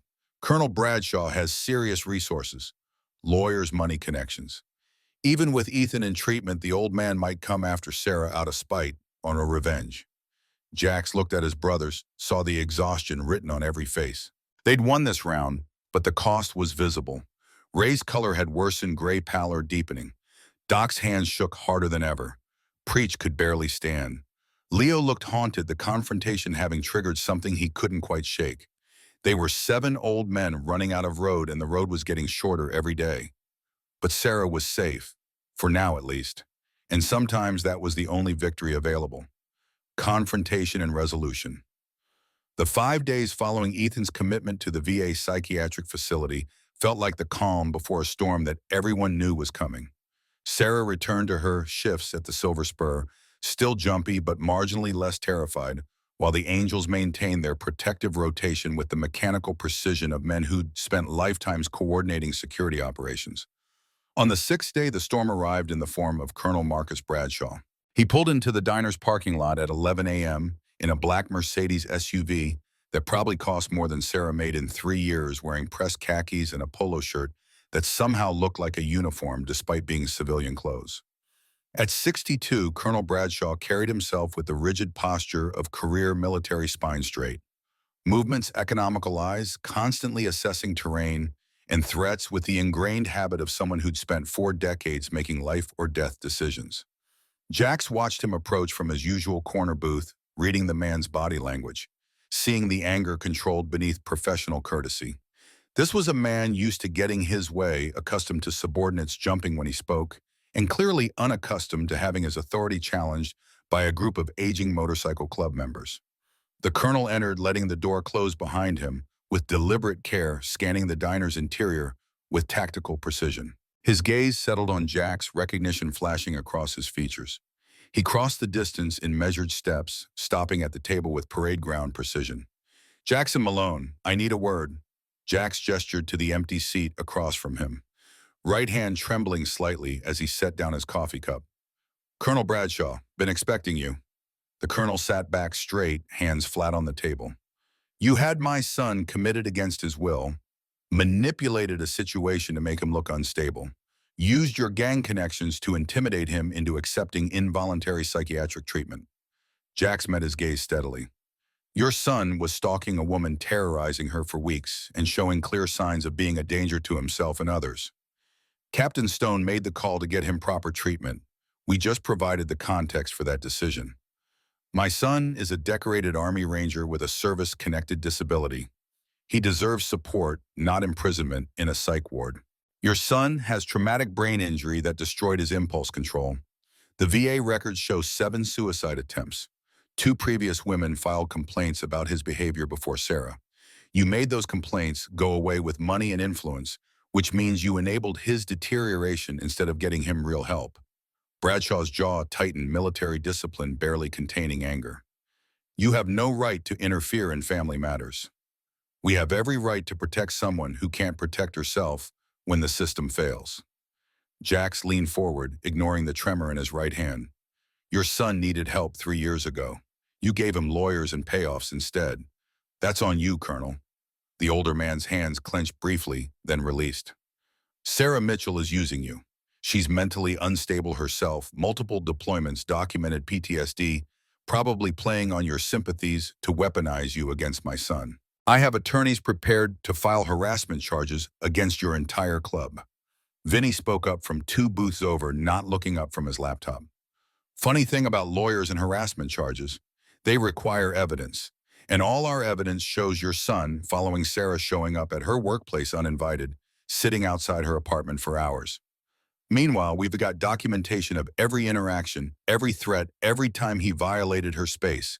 How's that going to play in court?"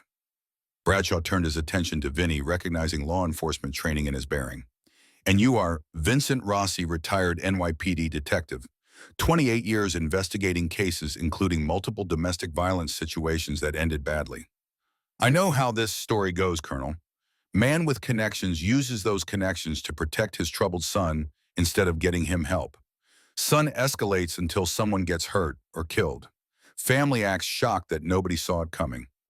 The colonel's face flushed, military composure cracking. "My son is not a criminal. No, he's a casualty of war who didn't get proper treatment because you were more concerned about protecting his reputation than protecting him." Preach had entered through the kitchen, moving slowly with his cane. "I was a Navy chaplain for 20 years, Colonel. Counseled hundreds of men with combat injuries. The worst outcomes always came from families who enabled instead of helped." Bradshaw stood abruptly, chair scraping across linoleum. "This conversation is over. You'll be hearing from my attorneys." Sarah emerged from the kitchen, at that moment Grace behind her. She'd been listening, Jax realized, probably the whole conversation. Her face was pale but determined, carrying the particular courage of someone who decided that silence was more dangerous than speaking. Colonel Bradshaw, he turned, expression shifting to something almost paternal. Sarah, I'm sorry you got caught up in this situation. My son's condition makes him act irrationally. He didn't mean to frighten you. Yes, he did. Her voice stayed steady. That was the point. He wanted me frightened, wanted me isolated, wanted me to have nowhere to turn, so I'd have to come back to him. The TBI didn't create that impulse, it just removed his ability to hide it. You don't understand what he's been through. I understand perfectly. I was there. I treated wounded soldiers in Kandahar, including Ethan, after the IED. I spent 2 years after we came home trying to help him manage his symptoms. But I can't fix brain damage, Colonel. Nobody can. And staying with him meant accepting that eventually the violence would escalate until one of us got seriously hurt. Bradshaw's face softened slightly, military hardness cracking to show the father underneath. He loved you. You were the only stability in his life. Love doesn't give someone the right to make you afraid. Love doesn't justify stalking or intimidation or the slow erosion of someone's autonomy. Sarah's hands clenched at her sides. I loved Ethan too. I grieved for the man he was before the injury, but I can't sacrifice my safety and sanity for someone who can't or won't accept that he needs help I can't provide. The colonel stood silent for a long moment, decades of military command, warring with paternal instinct. When he spoke again, his voice had lost its edge. What do you want from me? Stop protecting him from consequences. Let the VA treatment program work. Accept that the best thing you can do for your son is let professionals help him instead of using your influence to make his problems disappear. Sarah's voice gentled slightly. He's your son, Colonel. I understand wanting to protect him, but real protection means getting him the help he needs, even if that's hard. Something shifted in Bradshaw's expression, military discipline giving way to exhausted defeat. He aged 10 years and 10 seconds, the weight of accumulated failures suddenly visible. The attorneys were a mistake. I'll cancel them. He looked at Jax and the other angels. I apologize for the threats. You were protecting someone who needed protection. That's what good men do. He turned back to Sarah. The VA treatment program, they're saying Ethan needs long-term care, possibly years of intensive therapy and medication management. They want my permission to pursue guardianship proceedings if his condition doesn't improve. Then give them permission. Let him get the help he needs. Bradshaw nodded slowly, decades of military bearing finally crumbling. I failed him.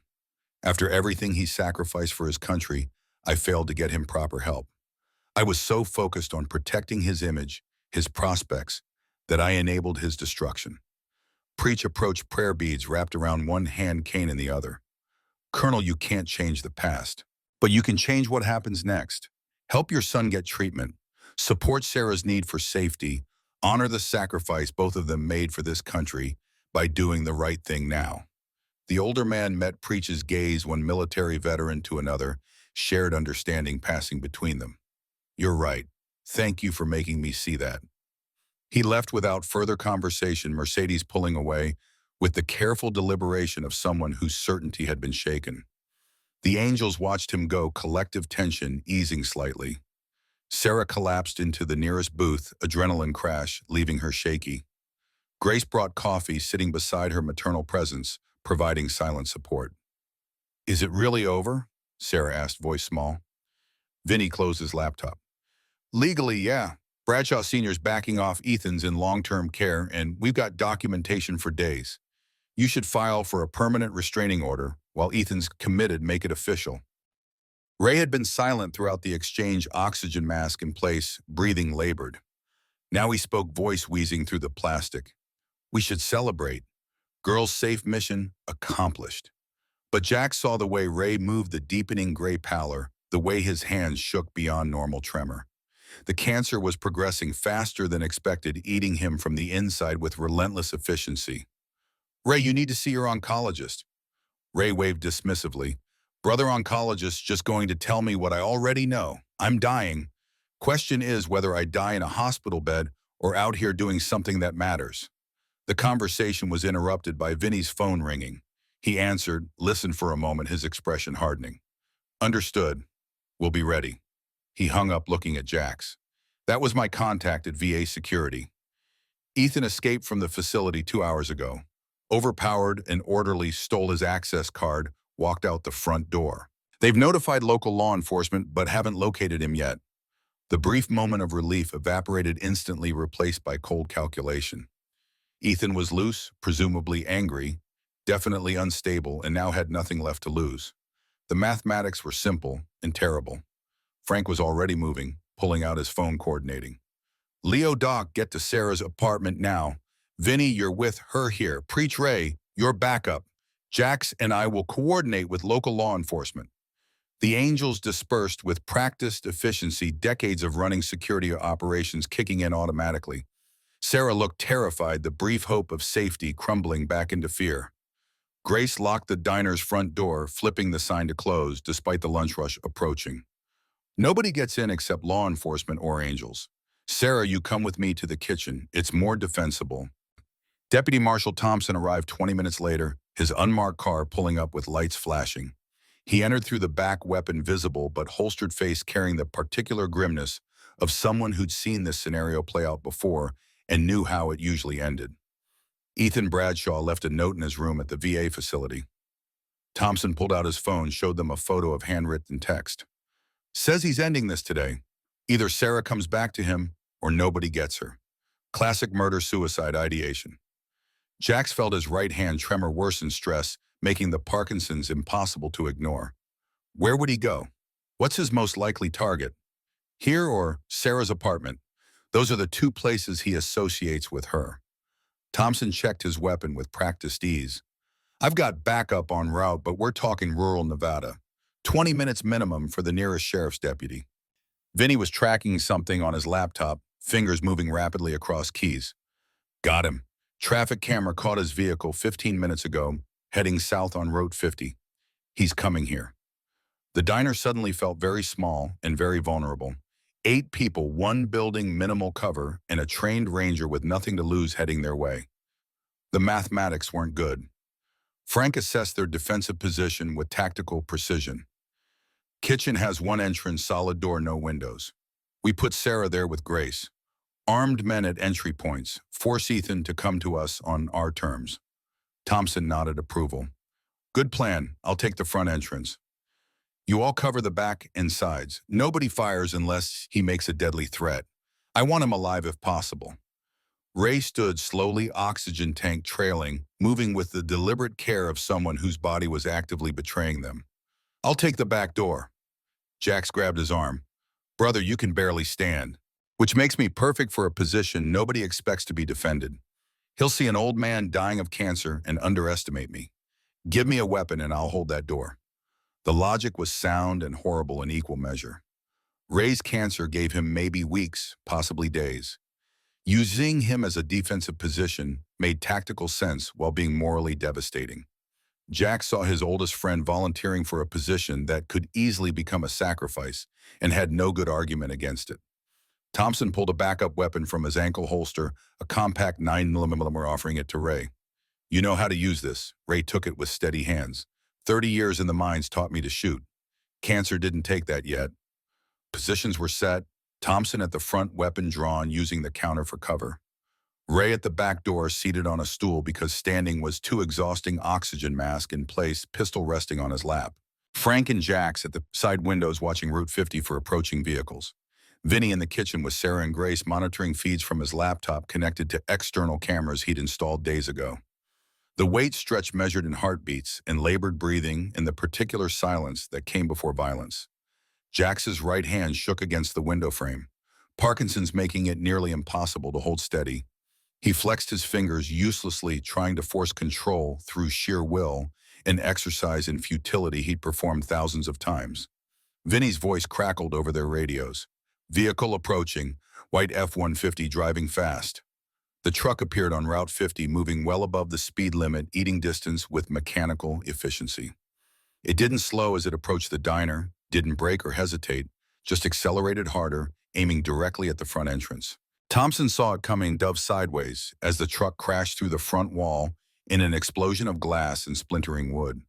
The vehicle's hood crumpled against the counter momentum, carrying it halfway into the dining room before physics and structural integrity finally stopped it. The engine ticked in the sudden silence, radiator fluid mixing with the smell of gasoline and dust.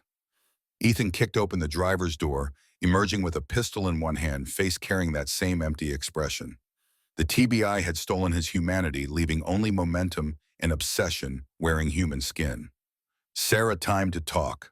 Thompson covered in drywall dust weapon, aimed from behind an overturned booth. Ethan Bradshaw dropped the weapon, U.S. Marshal. Drop it now. Ethan's gun swung toward Thompson, and Jack saw the decision crystallize in his empty eyes. Not surrender, not negotiation, just the terrible logic of someone who decided that death was preferable to continued existence. Thompson fired first center mass professional shot placement designed to stop threats. The round took Ethan in the chest, staggering him backward. But body armor under his shirt absorbed the impact military-grade protection that Rangers knew how to acquire. Ethan returned fire wild shots from someone running on adrenaline and brain damage rounds, punching through walls and windows. Thompson took cover, calling for backup on his radio, while bullets chewed through the diner's interior. Ray appeared in the doorway to the kitchen, moving with the slow deliberation of someone whose body had forgotten how to hurry. He raised Thompson's backup weapon, hands steadier than they should be aiming, with the careful precision of someone who understood this might be their last meaningful action. Ethan, look at me. The younger man turned gun tracking toward this new threat. Ray stood framed in the doorway, oxygen tube, trailing gray skin stretched tight over prominent bones, death already visible in his features. He looked like a ghost, like something that had crawled out of a grave specifically to deliver judgment. You and me were both dying. Difference is I'm spending my last days protecting someone. You're spending yours trying to destroy someone. Which one of us you think is gonna die with a clean conscience? Ethan's gun wavered. Empty eyes focusing on Ray with the first sign of actual awareness. You don't understand what I've lost. I understand perfectly. Lost my wife to cancer 8 years ago. Lost my health, my future, any hope of growing old comfortable. Got maybe days left before this disease finishes me. Ray's voice stayed steady despite the tremor in his limbs. But I'm not making other people pay for my pain. That's the difference between us. For a moment, something flickered in Ethan's expression. Recognition maybe, or the last vestige of the man he'd been before the IED. His gun lowered slightly, barrel pointing at the floor instead of at people. Then sirens became audible in the distance, law enforcement responding to Thompson's call. The sound triggered something in Ethan, the particular panic of someone who'd run out of options and knew it. His gun came back up, tracking between targets, calculation visible, even through the brain damage. If I can't have her, nobody can. He moved toward the kitchen, weapon raised, clear intent visible. Thompson fired again, catching Ethan in the shoulder, spinning him sideways. But the body armor absorbed most of the impact and momentum carried him forward. Ray fired. The shot took Ethan in the leg, dropping him to one knee. Not a killing shot, just enough to stop forward movement to buy time for law enforcement to arrive. Ray's hands shook as he maintained his aim, oxygen mask fogging with each labored breath. Stay down, please. Just stay down. Ethan looked at his leg, at the blood spreading across his jeans, then back at Ray. Some final calculation happened behind his eyes, the last decision of a man who'd been broken beyond repair. He raised his pistol, aiming at his own head. Leo appeared from nowhere, moving faster than his 71 years should allow, Vietnam training, overriding everything else. He tackled Ethan from the side, both men going down hard, wrestling for the weapon. The gun discharged around, punching through the ceiling, drywall dust raining down. Leo's hands steady despite PTSD, fought for control of the pistol, 50 years of martial arts training, finding purchase against Ranger close combat skills. They rolled across debris-covered floor, struggle, measured in seconds that felt like hours. Frank joined the fight, then Jax, then Doc, 4 old men, restraining one young Ranger whose brain damage made him unpredictably strong. Thompson added his weight professional restraint techniques, finally securing Ethan's weapon. The fight left them all gasping, bodies pushed beyond safe limits. Ethan sobbed beneath their combined weight, no longer struggling, just crying with the terrible grief of someone who'd lost themselves and couldn't find the way back. I just wanted her back. Just wanted one thing to make sense. Leo, kneeling on Ethan's back, PTSD, temporarily forgotten in the clarity of action, spoke quietly. I know, brother, but you can't hold on to people with closed fists. You have to let them go. Sheriff's deputies arrived in force, multiple units responding to shots fired at a federal officer. They took custody of Ethan with the particular care reserved for mentally unstable armed suspects, securing him for transport to the hospital, and then whatever legal proceedings would follow. Thompson stood slowly checking himself for wounds he might not have noticed during adrenaline rush. Everyone okay? A chorus of affirmatives, mostly honest. Frank had twisted his bad knee. Doc's hands were shaking uncontrollably. Leo looked haunted by whatever ghost the violence had triggered, and Jax's right hand tremor had progressed to full arm shaking. But Ray sat on the floor where he'd collapsed after firing oxygen mask, slipping, breathing coming in wet gasps that suggested his lungs were finally giving up. Jax dropped beside him, catching him as he toppled sideways. Brother, stay with me. Ray's smile was peaceful, almost serene. Did we get her out safe? Yeah, Sarah's fine. You saved her. Good, that's good. Ray's eyes drifted closed. Been a good last ride, Jax. Best one we ever did. Don't talk like that. Paramedics are coming. Too late for that. Cancer was going to kill me anyway. Rather die here protecting someone than in some hospital bed hooked to machines. Ray's hand found Jax's gripping with surprising strength. Tell my kids I went out doing something that mattered. That's all I wanted. Paramedics arrived pushing through the damaged entrance, but Jax could see it in their faces when they assessed Ray. The gray pallor, the labored breathing, the way his body had simply decided it was done. They administered oxygen, checked vitals, but everyone understood this was hospice care, not rescue. Sarah emerged from the kitchen, Grace supporting her, both women staring at the carnage of the diner. Overturned tables, bullet holes, Ethan's truck embedded in the front wall, and Ray Kowalski dying on the floor surrounded by his brothers. She knelt beside him, taking his free hand. Thank you. You saved my life. Ray managed a weak smile. Just keeping a promise. Old men protecting those who can't protect themselves. That's what we do. His breathing slowed, each gasp coming with longer intervals between. The paramedics looked at Jax, asking silent permission to move him to ambulance. Jax shook his head. Let him die here surrounded by brothers having done something that mattered. Hospital beds were for people with futures. Ray's future had ended 6 months ago when doctors gave him the diagnosis. This was just conclusion. The angels gathered around their brother, 7 men becoming 6 in the way they all knew was inevitable. Frank held Ray's other hand. Preach murmured prayers, old liturgy from his chaplain days. Leo stood silent, tears tracking down weathered cheeks. Doc's shaking hands rested on Ray's shoulder. Vinny recorded vitals with the mechanical precision of someone who needed facts to process grief. Ray's last words came out barely audible, addressed to no one and everyone. Tell Tommy I kept the promise. Tell him I protected her. Then he was gone, life leaving in a sigh that barely disturbed the air. The paramedics confirmed what everyone already knew, called time of death, began the procedural requirements of documenting a passing. Jax stayed on the floor beside his oldest friend, right hand trembling uncontrollably, tears mixing with dust on his face. 50 years of brotherhood, of riding together, fighting together, growing old together. And now Ray was gone, having spent his last moments doing exactly what he said he'd do, dying protecting someone who needed protection, making the last ride count. The aftermath took hours. Crime scene investigators documented everything, taking photos and measurements and statements. Federal investigators arrived because a U.S. Marshal had been involved in a shooting. VA representatives came to take custody of Ethan, who would be transferred to a secure psychiatric facility pending criminal charges for assault with a deadly weapon on a federal officer. Colonel Bradshaw appeared in the late afternoon, face gray and aged, looking at his son in handcuffs and restraints. He didn't speak, just watched as Ethan was loaded into a secure transport vehicle, the last vestiges of a decorated soldier disappearing behind tinted windows. Thompson found Jack sitting outside in the parking lot, staring at nothing. Your friend Ray, he saved multiple lives today. Sarah's mind, probably half a dozen others if Ethan had gotten into that kitchen. That counts for something. Jax's voice came out rough. He was dying anyway. Cancer had him beat, but he chose to go out protecting someone instead of wasting away in a hospital. Is that supposed to make it better? No, but it makes it meaningful, and sometimes that's all we get. The funeral was 3 days later, attended by more people than Jax expected. Ray's children and grandchildren, former co-workers from the mines, neighbors from Ely, and dozens of riders from Angels, chapters across Nevada and California.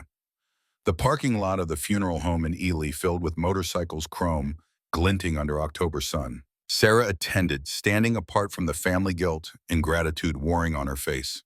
Grace stood beside her, offering silent support. Captain Derek Stone appeared in dress uniform, coming to pay respects to a man who'd done what Stone wished he'd had the courage to do sooner. The service was simple. Preach delivered the eulogy, speaking about brotherhood and sacrifice and the importance of making your last days count. Ray's son spoke about a father who'd worked hard, provided for his family, and had spent his final months doing something selfless. No mention of motorcycle clubs or shootouts, just a man who'd chosen his death instead of letting it choose him. They buried him with military honors, Ray having served 4 years in the Army before the mines. The rifle salute echoed across the cemetery, sharp cracks that made Leo flinch, despite knowing they were coming.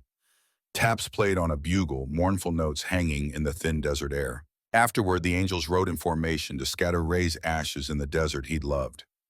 Remote location off Route 50, nothing but scrub and sand and mountains in the distance. They took turns releasing handfuls of ash into the wind, watching it disperse into the landscape.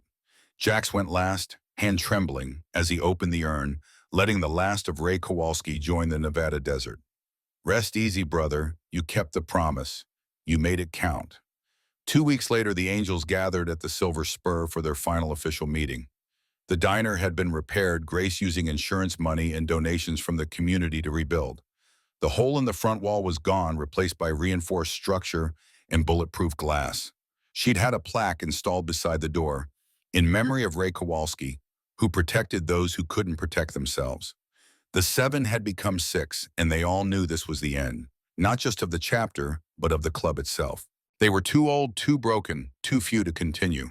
This had been their last ride, and it had cost them one of their own. Sarah served them coffee, moving with more confidence now. The restraining order was permanent, Ethan was in long-term psychiatric care with no release date, and Colonel Bradshaw had funded a scholarship in Ray's name for combat veterans pursuing mental health treatment. Doc's hands shook as he raised his cup. To Ray, best brother a man could ask for. They drank 6 old men, honoring their 7th, knowing that time was coming for all of them, but it was sooner rather than later. Preach's spine was getting worse, doctors talking about wheelchair in the near future. Doc's liver was failing, cirrhosis finally catching up. Leo's PTSD episodes were increasing in frequency. Vinny's remaining good eye was developing cataracts. Frank's arthritis had progressed to the point where riding was agony, and Jax's Parkinson's was slowly stealing his ability to function. They were dying, all of them, time and age, and accumulated damage, finally claiming what war and violence and hard living hadn't managed to take decades ago. But they'd made their last ride count. Frank pulled out the paperwork that would officially dissolve the chapter. We need to vote. Close the Nevada chapter, liquidate assets, donate proceeds to veteran support organizations. The vote was unanimous. Hell's Angels, Nevada chapter founded in 1984, 40 years of brotherhood and riding and living by their own code, was officially dissolved. They signed the documents in silence, each signature marking the end of an era. The clubhouse would be sold, proceeds going to fund Tommy's House, a halfway facility for female veterans escaping domestic violence, that Sarah had founded with money donated by riders across the country. Captain Stone had helped secure the property, his way of making amends for enabling Ethan's behavior. The first residents would move in within a month. 6 women who'd served their country and come home to find that service didn't protect them from men who thought love meant ownership. Sarah would run it using her combat medic training to provide trauma-informed care. Grace had signed on as house manager, bringing decades of maternal wisdom. Doc would serve as volunteer medical consultant, trying to help others the way he wished someone had helped him during his darkest years. It wouldn't bring Ray back, wouldn't undo Ethan's brain damage or the lives destroyed by inadequate mental health care, but it was something, a legacy built from tragedy, meaning extracted from loss. Jack stood slowly, joints protesting, right hand trembling badly enough that he had to steady it with his left. Tommy Nguyen died in 1971, telling me to protect those who can't protect themselves. Ray died in 2024, doing exactly that. We're old, we're dying, and our riding days are done, but we kept the promise. All of us. We protected someone who needed it, and we didn't back down even when the cost was high. He pulled out Tommy's dog tags one final time, the metal worn smooth by 53 years of handling. He handed them to Sarah, pressing them into her palm. Pass it on. When someone needs protection, when the system fails and there's nowhere else to turn, you stand between them and the wolves. That's the legacy. That's what Tommy taught me, what Ray proved with his last breath. No matter the cost. Sarah's fingers closed around the dog tags, understanding the weight of what was being passed to her. Not just metal, but obligation, purpose, the accumulated promise of men who'd believed that protecting the innocent was worth dying for. 6 months later, Jax attended the grand opening of Tommy's house, moving slowly with a cane Parkinson's, having progressed to the point where riding was impossible. The facility stood on 3 acres outside Reno, converted from an old motel into a secure residence where women could rebuild their lives without fear. 27 residents, now ranging from 19 to 62, all veterans, all escaping violence, all being given the protection and support that Sarah had received from 7 old men on their last ride. Deputy Marshal Thompson cut the ribbon, having become an advocate for domestic violence victims after Ray's death. Colonel Bradshaw attended, donating another substantial check, his way of honoring both his son's victims and the man who died stopping him. The remaining angels were there, 5 of them, now having lost Doc 3 months ago to liver failure. He died sober, surrounded by people he'd helped, having spent his last months providing medical care to Tommy's house residents. Preach was in a wheelchair, spine finally giving up. Leo was grayer, quieter, PTSD, having claimed more of him. Vinny was nearly blind, cataracts having spread to his remaining good eye. Frank moved with 2 canes, arthritis, making every step painful. But they were there, witnessing what their last ride had created. A place where women who'd served their country could find safety when that country failed to protect them. A legacy built on the sacrifice of men who'd understood that age didn't excuse you from doing what was right. Sarah spoke at the ceremony, standing beside a memorial wall where Ray's name was inscribed along with Tommy Nguyen's and the names of other men who died protecting those who couldn't protect themselves. These men taught me that protection isn't about being the strongest or the youngest or the most powerful. It's about being willing to stand between evil and innocence, no matter what that costs you. Ray Kowalski spent his last days doing exactly that, choosing how he died instead of letting cancer choose for him. His legacy lives in every woman who finds safety here, in every life rebuilt, in every cycle of violence broken. She touched Tommy's dog tags, wearing them on a chain around her neck. A man protects those who can't protect themselves. No matter the path, that's not just words. That's a way of life, a purpose bigger than ourselves. And it's what we'll carry forward every day in honor of the men who taught us what true courage looks like. Jax watched from his wheelchair, too weak now to stand for long periods, right hand tremoring constantly.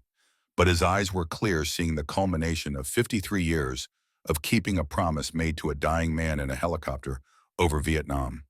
Tommy's house would help thousands over the coming years, would save lives, break cycles of violence, provide protection when the system failed. All because 7 old men had decided that their last ride would mean something, that age and infirmity didn't excuse them from standing up when someone needed help. The ceremony concluded, residents and supporters dispersing. The 5 remaining angels gathered around Jax's wheelchair, brotherhood stronger than ever despite their diminished numbers. Frank spoke quietly. "We did good, didn't we? Made it count." Jax nodded, throat tight. "Yeah, we made it count." 3 years later, Jackson Malone died in his sleep at 76, Parkinson's, having finally claimed the last of his mobility and independence. His funeral was attended by over 200 people, most of them women who'd found safety at Tommy's house, whose lives had been changed by the legacy of protection he'd helped create. Sarah delivered the eulogy, Tommy's dog tags still around her neck, now joined by Ray's dog tags and Doc's medical insignia. Jax used to say that age didn't excuse you from doing what was right, that the measure of a man wasn't in how long he lived, but in what he did with the time he had. He and his brothers, on what they knew would be their last ride together, chose to protect a stranger who had nowhere else to turn. That choice cost Ray Kowalski his life, cost Doc Hayes his final years, and cost all of them their club and their ability to keep riding. She paused, looking out at the assembled crowd. But that choice also created this. Tommy's house has helped over 500 women in 3 years. 500 women who escaped violence, rebuilt their lives, found safety when the system failed them. That's Jax's legacy. That's what 7 old men accomplished on their last ride. She read from a letter Jax had written before he died, words shaky from Parkinson's, but meaning clear. To whoever reads this, I made a promise in 1971 to a dying man. Kept that promise for 53 years through every choice that mattered. My brothers and I were old, broken, running out of road, but we had one last ride in us, and we made it count. Protected someone who needed it. Cost us everything, but it was worth it. Pass it on, always pass it on, no matter the cost. The remaining angels, 3 of them now. Leo, having passed the previous year, stood as honor guard at the funeral. Preach in his wheelchair, Vinny barely able to see Frank moving with painful slowness. 3 old men, last survivors of a brotherhood that had spanned decades honoring their fallen leader. They scattered Jax's ashes in the same desert where Ray's had been released, the Nevada landscape indifferent to human grief, but bearing witness to human courage. Tommy's dog tags went back to Frank Chen, last living connection to the man whose death in 1971 had started everything. 10 years after that last ride, Tommy's house had expanded to 6 locations across 3 states. Over 3,000 women had found safety within its walls, 3,000 lives rebuilt, 3,000 cycles of violence broken.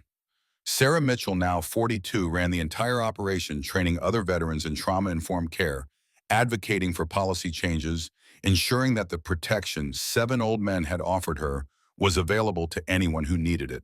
She still wore Tommy's dog tags, still told the story of Ray Kowalski's last stand, still honored the memory of men who'd understood that protecting the innocent was worth any price. And sometimes late at night when new residents arrived frightened and alone, she'd take them to the memorial wall where names were inscribed in bronze. Tommy Nguyen, Ray Kowalski, Robert Hayes, Leo Briggs, Marcus Washington, Vincent Rossi, Frank Chen, Jackson Malone. 8 men across 5 decades connected by a promise to protect those who couldn't protect themselves. A promise kept passed on, honored in every life saved, every woman protected, every act of courage that said, not on my watch. The last ride had ended years ago, but the legacy continued growing stronger with each person who chose to stand between the vulnerable and those who would harm them. Age didn't excuse you from doing what was right, and sometimes the last thing you did was the thing that mattered most, no matter the cost.